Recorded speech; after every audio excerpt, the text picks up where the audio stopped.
Le passage d'aujourd'hui est Psaume 27, versets 1 à 14. Lisons ensemble. De David. L'Éternel est ma lumière et mon salut. De qui aurais-je crainte? L'Éternel est le soutien de ma vie. De qui aurais-je peur? Quand des méchants s'avancent contre moi, pour dévorer ma chair, ce sont mes persécuteurs et mes ennemis qui chancellent et tombent. Si une armée se campait contre moi, mon cœur n'aurait aucune crainte. Si une guerre s'élevait contre moi, je serais malgré cela plein de confiance. Je demande à l'Éternel une chose, que je désire ardemment. Je voudrais habiter toute ma vie dans la maison de l'Éternel, pour contempler la magnificence de l'Éternel et pour admirer son temple. Car il me protégera dans son tabernacle au jour du malheur. Il me cachera sous l'abri de sa tente. Il m'élèvera sur un rocher. Et déjà ma tête s'élève sur mes ennemis qui m'entourent. J'offrirai des sacrifices dans sa tente, au son de la trompette. Je chanterai, je célébrerai l'Éternel. Éternel, écoute ma voix, je t'invoque. Aie pitié de moi et exauce-moi. Mon cœur dit de ta part. Cherchez ma face, je cherche ta face, ô Éternel. Ne me cache point ta face, ne repousse pas avec colère ton serviteur. Tu es mon secours, ne me laisse pas, ne m'abandonne pas, Dieu de mon salut. Car mon père et ma mère m'abandonnent, mais l'Éternel me recueillera. Éternel, enseigne-moi ta voie, conduis-moi dans le sentier de la droiture à cause de mes ennemis. Ne me livre pas au bon plaisir de mes adversaires, car ils s'élèvent contre moi de faux témoins et des gens qui ne respirent que la violence. Oh, si je n'étais pas sûr de voir la bonté de l'Éternel sur la terre des vivants. Espère en l'Éternel. Fortifie-toi et que ton cœur s'affermisse. Espère en l'Éternel. Amen. Les psaumes peuvent être divisés en deux catégories. Les psaumes de lamentation et les psaumes de louange. Dans les psaumes, on voit souvent ces deux formes présentes dans un même psaume. En réalité, dans nos vies, ces deux aspects coexistent fréquemment. Parfois, nous nous plaignons à Dieu en disant « Pourquoi fais-tu cela, Seigneur ?» Et peu de temps après, nous le remercions. Nous disons « Seigneur, sauve-moi » et nous louons Dieu pour la grâce précieuse qu'il nous a accordée. C'est ainsi que se déroule la vie d'une personne. Il n'est donc pas étrange que ces aspects apparaissent ensemble dans un psaume. Le psaume 27 que nous avons étudié ensemble présente également ces deux aspects. L'un est une forme d'expression de confiance et d'assurance envers Dieu, et l'autre est une forme de requête et de supplication devant Dieu. « Seigneur, aide-moi » En regardant les versets 1 à 6, il est clair que, dès le début, le psalmiste confesse sa pleine assurance en Dieu. Au verset 1, il dit « De David, l'Éternel est ma lumière et mon salut. De qui aurais-je crainte? L'Éternel est le soutien de ma vie. De qui aurais-je peur ?» Exprimant ainsi une conviction claire concernant l'Éternel Dieu. En disant « Dieu est ma lumière, mon salut et la force de ma vie », il affirme « Il n'y a vraiment personne d'autre sur qui compter que Dieu. Si je me confie en Dieu, je n'ai rien à craindre. » C'est ce qu'il dit maintenant. Ce message se répète et se poursuit jusqu'au verset 6. Même si quelqu'un essaie de me faire du mal, c'est plutôt cette personne qui subira des dommages. Car Dieu est vraiment avec moi et me comble de sa grâce. Je connais et j'ai expérimenté ce fait, dit-il au verset 1 à 6. Cependant, contrairement au verset 1 à 6, les versets 7 à 13 sont remplis de requêtes ferventes à Dieu. Au verset 7 il dit « Éternel, écoute ma voix, je t'invoque, aie pitié de moi et exauce-moi, disant « Seigneur, j'implore, écoute-moi. » En examinant attentivement le contenu, on a l'impression que, contrairement à ce qu'il disait auparavant, cette personne a un peu peur, qu'elle tremble, tant elle parle à Dieu avec ferveur. Que dit-il? Il dit qu'il cherche la face de Dieu, et au verset 9, il dit « Ne me cache point ta face, ne repousse pas avec colère ton serviteur. » Dieu de mon salut, ne m'abandonne pas, ne me laisse pas, dit-il. Pourquoi cette personne demande-t-elle avec autant d'insistance à Dieu de ne pas l'abandonner et de ne pas le quitter? La réponse à cette question se trouve au verset 10. « Car mon père et ma mère m'abandonnent. » Une personne abandonnée par ses parents, une personne qui sait à quel point l'abandon peut être douloureux. Qui au monde ne nous abandonnerait jamais? Peut-être nos parents essaient-ils de prendre soin de leurs enfants et de ne jamais les abandonner. Mais cette personne a été abandonnée. Ses parents, qu'elle pensait ne jamais l'abandonner, l'ont abandonnée. Il confesse que Dieu est celui qui l'a accueilli, celui qui a été avec elle. Ainsi, au milieu de cette peur, il dit « Je n'ai que Dieu. Il n'y a personne d'autre en qui je puisse avoir confiance, même mes parents ne sont pas dignes de confiance, mais Dieu est digne de confiance. Mais dans cette situation difficile où il se trouve, dans cette situation où il a désespérément besoin de l'aide de Dieu, il semble avoir une grande crainte que Dieu l'abandonne et le quitte.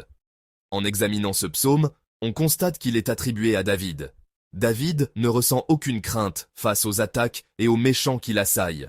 Dans la situation dans laquelle il se trouve, on ne décèle aucune peur.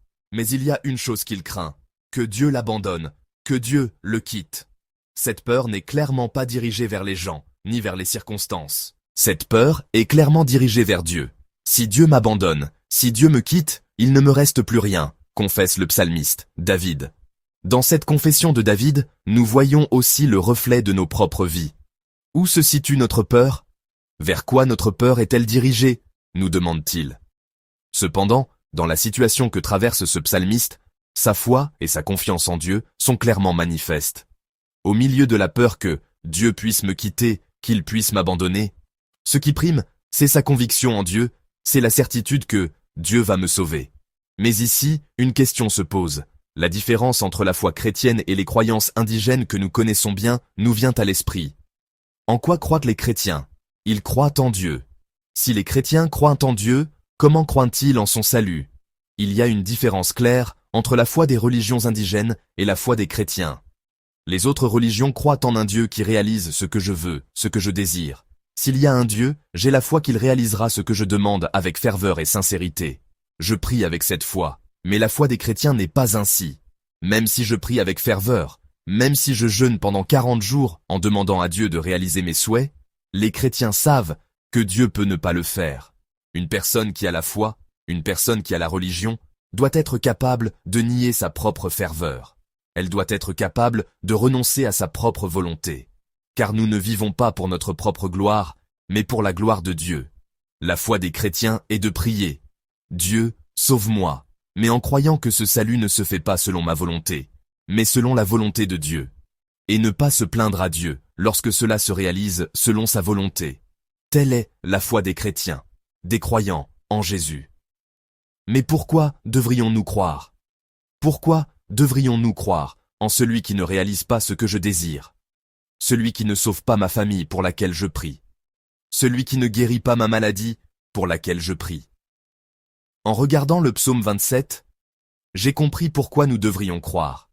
David, qui a écrit ce psaume, prie avec assurance et confiance en Dieu. Mais il prie Dieu de ne pas l'abandonner dans cette situation.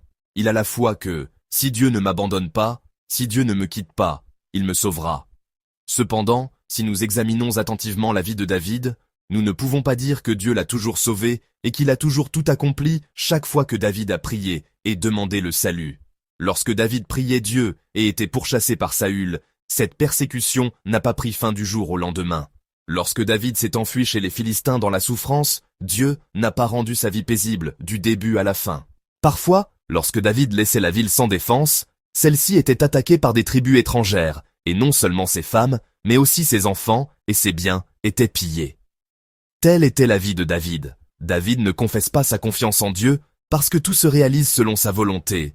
Néanmoins, David confesse devant Dieu. En examinant attentivement le contenu du psaume 27, on ressent « David est dans une situation difficile et pénible. David est dans une situation où personne ne peut l'aider si Dieu ne l'aide pas. » Le fait de croire en Dieu et d'avoir expérimenté son salut ne signifie pas que les difficultés et les souffrances ne surviennent pas. Mais David confesse encore au verset 14 « Espère en l'Éternel, fortifie-toi et que ton cœur s'affermisse. Espère en l'Éternel. » Dans la foi des chrétiens, des croyants en Jésus-Christ, il y a une chose claire. Même si Dieu ne réalise pas immédiatement ce que je désire et souhaite, même si Dieu ne me conduit pas comme je prie et comme il le souhaite, la victoire finale est à nous. La victoire finale appartient à celui qui est du côté de Dieu. Dieu nous a clairement promis avec assurance et confiance, non pas ce que je désire et souhaite immédiatement, mais la victoire finale à nous qui sommes du côté de Dieu pour sa gloire. C'est pourquoi David dit au verset 4, « Je demande à l'Éternel une chose, que je désire ardemment. Je voudrais habiter toute ma vie dans la maison de l'Éternel, pour contempler la magnificence de l'Éternel et pour admirer son temple. » Il sait que se tenir du côté de Dieu permet d'obtenir la victoire finale. C'est pourquoi il dit qu'il veut vivre dans la maison de l'Éternel et qu'il accomplira ce jour de victoire ensemble. C'est pourquoi, aujourd'hui, David, tout en étant envahi par la peur que Dieu ne le quitte, tout en étant dans une situation où il ne sait pas comment les choses vont se dérouler, confesse au verset 14. Espère en l'Éternel, fortifie-toi, et que ton cœur s'affermisse. Espère en l'Éternel. N'abandonnez pas et ne quittez pas Dieu en étant déçus et découragés, parce que Dieu ne réalise pas ce que vous demandez et souhaitez maintenant. Mais Dieu vous donnera la victoire finale, alors espérez en l'Éternel. Ne vous laissez pas ébranler, soyez forts et courageux, et espérez en l'Éternel. David se le dit à lui-même et nous le dit également à nous qui lisons ce psaume. Y a-t-il quelqu'un ici ce matin qui ne peut que prier devant Dieu à l'aube à cause des difficultés familiales, de la maladie et de la douleur de sa famille? J'espère que vous vous souviendrez de ce fait.